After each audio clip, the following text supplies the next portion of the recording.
بسم اللہ الرحمن الرحیم۔ بڑوں کی اطاعت اور ادب کے تقاضے، یہ مضمون چل رہا ہے۔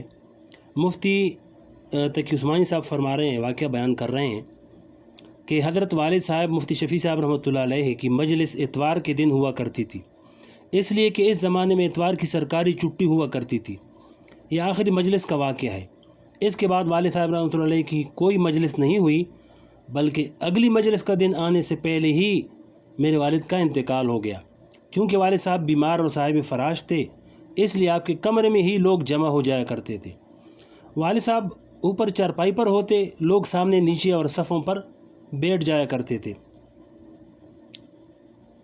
اس روز لوگ بہت زیادہ آئے اور کمرہ پورا بھر گیا، حتیٰ کہ کچھ لوگ کھڑے بھی ہو گئے اور مجھے حاضری میں تاخیر ہوئی۔ میں ذرا دیر سے پہنچا۔ حضرت والد صاحب رحمۃ اللہ نے جب مجھے دیکھا تو فرمایا، تم یہاں میرے پاس آ جاؤ۔ میں ذرا جھجکنے لگا کہ لوگوں کو پلانگتا ہوا اور چیرتا ہوا جاؤں گا اور حضرت والد صاحب کے پاس جا کر بیٹھوں گا، اگرچہ یہ بات ذہن میں تھی کہ جب بڑا کوئی بات کہے تو مان لینی چاہیے، لیکن میں ذرا ہچکچا رہا تھا۔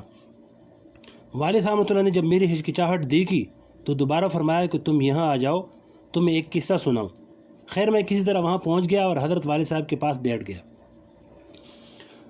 والد صاحب فرمانے لگے کہ ایک مرتبہ حضرت تانوی رحمۃ اللہ علیہ کی مجلس ہو رہی تھی اور وہاں اسی طرح کا قصہ پیش آیا کہ جگہ تنگ ہو گئی اور بھر گئی اور میں ذرا تاخیر سے پہنچا، اور تو حضرت والا نے فرمایا کہ تم یہاں میرے پاس آ جاؤ۔ میں کچھ جھجکنے لگا کہ حضرت کے بالکل پاس جا کر بیٹھ جاؤ، تو حضرت والا نے دوبارہ فرمایا کہ تم یہاں آ جاؤ، پھر میں تمہیں ایک قصہ سناؤں گا۔ تو حضرت والد صاحب فرماتے ہیں کہ پھر میں کسی طرح اشرف علی تانوی رحمۃ اللہ علیہ کے پاس جا کر بیٹھ گیا اور حضرت والا کے پاس جا کر بیٹھ گیا تو حضرت والا نے ایک قصہ سنایا عالمگیر بادشاہ کی۔ قصہ یہ سنایا کہ مغل بادشاہ عالمگیر رحمۃ اللہ علیہ کے والد کے انتقال کے بعد باپ کی جان نشینی کا مسئلہ کھڑا ہو گیا، اور یہ دو بھائی تھے، ایک عالمگیر اور دوسرے کا نام تھا دارالشکوہ۔ آپس میں رقابت تھی۔ عالمگیر بھی اپنے باپ کی جان نشین اور بادشاہ بننا چاہتے تھے، اور ان کے بھائی دارالشکوہ بھی تخت کے طالب تھے۔ ان کے زمانے میں ایک بزرگ تھے، دونوں نے ارادہ کیا کہ ان بزرگ سے جا کر اپنے حق میں دعا کرائی جائے۔ پہلے دارالشکوہ ان بزرگ کے پاس زیارت اور دعا کے لیے پہنچے۔ اس وقت وہ بزرگ تخت پر بیٹھے ہوئے تھے۔ ان بزرگ نے دارالشکوہ سے کہا کہ یہاں میرے پاس آ جاؤ اور تخت پر بیٹھ جاؤ۔ دارالشکوہ نے کہا کہ نہیں حضرت، میری مجال نہیں ہے کہ میں آپ کے پاس تخت پر بیٹھ جاؤں، میں تو یہاں نیچے ہی ٹھیک ہوں۔ ان بزرگ نے پھر کہا کہ میں تمہیں بلا رہا ہوں، یہاں آ جاؤ، لیکن وہ نہیں مانے اور ان کے پاس نہ گئے اور وہیں بیٹھے رہے۔ ان بزرگ نے فرمایا کہ اچھا، تمہاری مرضی۔ پھر ان بزرگ نے ان کو جو نصیحت فرمانی تھی وہ فرما دی اور وہ واپس چلے گئے۔ ان کے جانے کے تھوڑی دیر بعد عالمگیر رحمۃ اللہ علیہ آ گئے۔ وہ جب سامنے نیچے بیٹھنے لگے تو اسی طرح ان بزرگ نے ان سے فرمایا کہ تم یہاں میرے پاس آ جاؤ۔ وہ فوراً جلدی سے اٹھے اور ان بزرگ کے پاس جا کر تخت پر بیٹھ گئے۔ پھر انہوں نے ان کو جو نصیحت فرمانی تھی وہ فرما دی۔ جب عالمگیر واپس چلے گئے تو ان بزرگ نے اپنی مجلس کے لوگوں سے فرمایا کہ ان دونوں بھائیوں نے تو خود ہی اپنا فیصلہ کر لیا۔ دارالشکوہ کو ہم نے تخت پیش کیا، اس نے انکار کر دیا، اور عالمگیر کو پیش کیا تو انہوں نے لے لیا۔ اس واسطے دونوں کا فیصلہ ہو گیا۔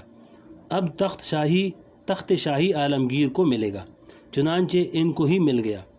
یہ واقعہ حضرت تانوی رحمۃ اللہ علیہ نے حضرت والد صاحب رحمۃ اللہ علیہ کو سنایا۔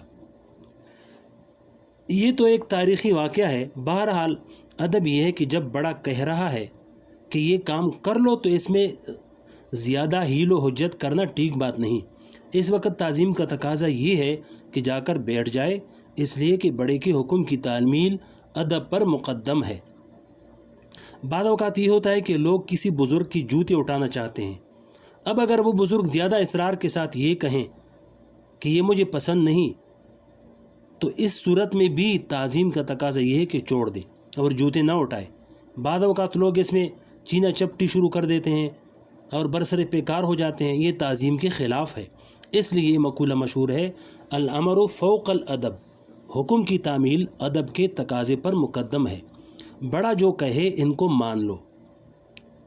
ایک دو مرتبہ بزرگ سے یہ کہہ دینے میں کوئی مذائقہ نہیں کہ حضرت مجھے اس خدمت کا موقع دیجیے، لیکن جب بڑے نے حکم ہی دے دیا تو اس صورت میں حکم کی تعمیل ہی واجب ہے، وہی کرنا چاہیے۔ عام حالات کا دستور یہی ہے، جس کام کا حکم دیا جائے اس کے مطابق عمل کیا جائے۔ صحابہ کرام کا معمول بھی یہی ہے۔ البتہ اس واقعہ میں جو آپ نے دیکھا کہ حضور پاک علیہ السلام نے حضرت ابوبکر صدیق رضی اللہ سے فرمایا، یہ صدیق اکبر رضی اللہ کا واقعہ پہلے ویڈیو میں گزر گیا کہ تم اپنی جگہ پر کڑے رہو، لیکن صدیق اکبر رضی اللہ پیچھے ہٹ گئے اور ادب کے تقاضے پر عمل کیا اور حکم نہیں مانا۔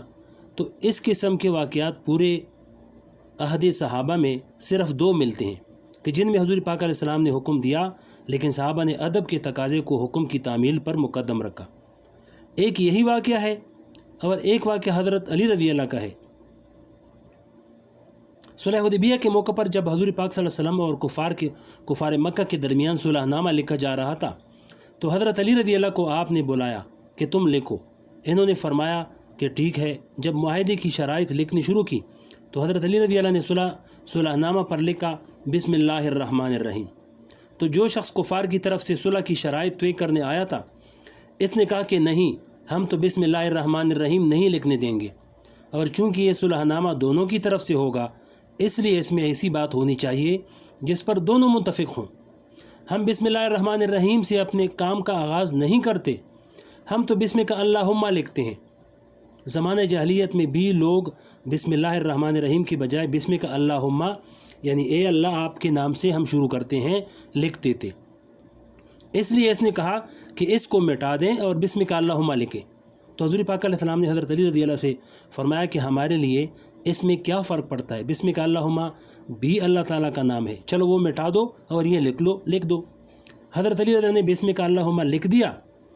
اس کے بعد حضرت علی رضی اللہ نے یہ لکھنا شروع کیا کہ یہ معاہدہ ہے جو محمد الرسول اللہ صلی اللہ علیہ وسلم اور سرداران مکہ کے درمیان طے پایا۔ کفار کی طرف سے جو نمائندہ تھا اس نے پھر اعتراض کیا کہ آپ نے یہ لفظ محمد کے ساتھ رسول اللہ کیسے لکھ دیا؟ اگر ہم آپ کو رسول اللہ مان لیں تو پھر جھگڑا ہی کیسا؟ سارا جھگڑا تو اسی بات پر ہے کہ ہم آپ کو رسول تسلیم نہیں کرتے، لہذا یہ معاہدہ جس پر آپ نے محمد کے ساتھ رسول اللہ بھی لکھا ہے ہم اس پر دستخط نہیں کریں گے۔ آپ صرف یہ لکھیں کہ یہ معاہدہ جو محمد بن عبداللہ اور سرداران قریش کے درمیان طے پایا۔ تو پھر حضور پاک علیہ السلام نے حضرت علی رضی اللہ سے فرمایا کہ چلو کوئی بات نہیں، تم تو مجھے اللہ کا رسول مانتے ہو نا، اس لیے محمد کے ساتھ رسول اللہ کا لفظ مٹا دو اور محمد بن عبداللہ لکھ دو۔ حضرت علی رضی اللہ نے پہلی بات تو مان لی تھی اور بسم اللہ الرحمن الرحیم کی بجائے بسم کا اللہم لکھ دیا تھا، لیکن جب حضور پاک علیہ السلام نے یہ فرمایا کہ محمد رسول اللہ کاٹ کر محمد بن عبداللہ لکھ دو تو حضرت علی رضی اللہ نے فرمایا فوراً بے ساختہ کہ خدا کی قسم میں لفظ رسول اللہ کو نہیں مٹاؤں گا۔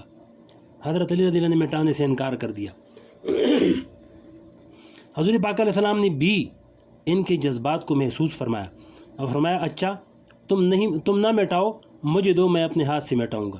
چنانچہ وہ عہد نامہ آپ نے ان سے لے کر اپنے دست مبارک سے رسول اللہ کا لفظ مٹا دیا۔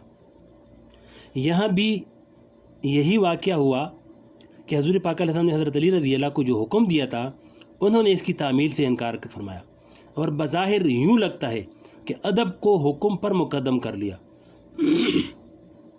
حالانکہ حکم ادب پر مقدم ہے۔